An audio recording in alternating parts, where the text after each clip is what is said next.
Hi there, Mark Myatt again from GoogleClassroomHelp.com. This time we're talking about notification settings in Google Classroom.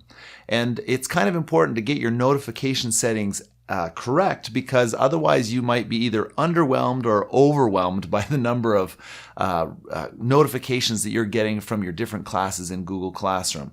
So let's take a look at making sure we get those notification settings just right in the settings panel of Google Classroom. Over to the lesson. So in this lesson we want to talk about notifications and turning them on or off. So by default in Google Classroom you get email notifications sent to you, and this will detail various activities that are taking place in your classroom. For example, if someone posts a comment or if someone returns some work. And so as a teacher, you have the ability to either keep those notifications on or turn them off. So let's just take a look at how you can make those modifications to the settings in your classroom. So let's start with turning email notifications on or off. In order to do that, click on the top left menu of your Google Classroom and you click on Settings and you scroll down to Notifications. So here you can see that email notification setting right now is set to on, and that's the default. You're going to be receiving email notifications about what's going on in your various Google Classroom classes. If you don't want to receive email notifications from any of your classes, you would select the off button. So that just turns all notifications off, and you can see there's no other options once you've turned that off. If you do want to opt to receive notifications of any kind, then you would select on. If you select on, then you can further customize the type of notifications you get.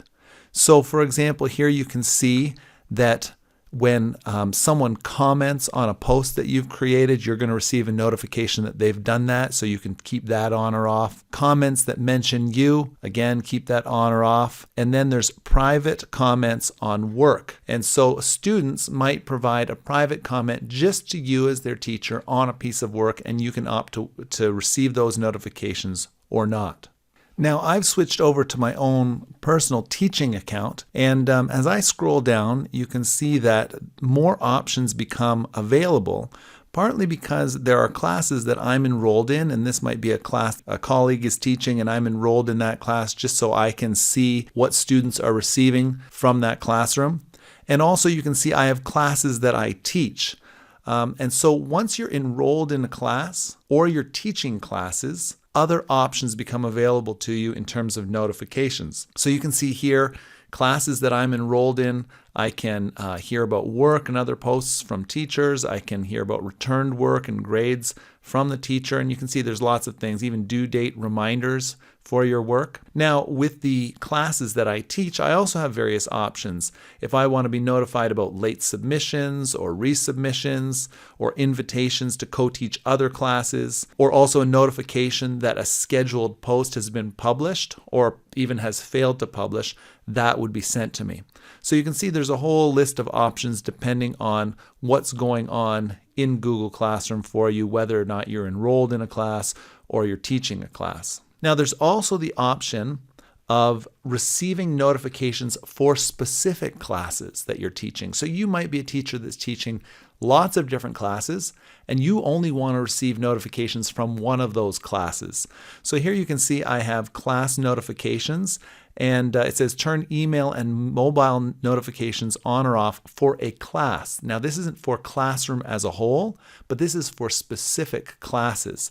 So I'm going to click on this drop down arrow, and a whole list of various classes that I'm teaching opens up. You can see here I've turned notifications on only for one of the classes that I teach. Now this is largely because many of the other classes I teach, I post material that I don't need to hear about all the time. For example, one of my classrooms here is surveys that I provide my students, and I don't necessarily need to receive updates about those surveys.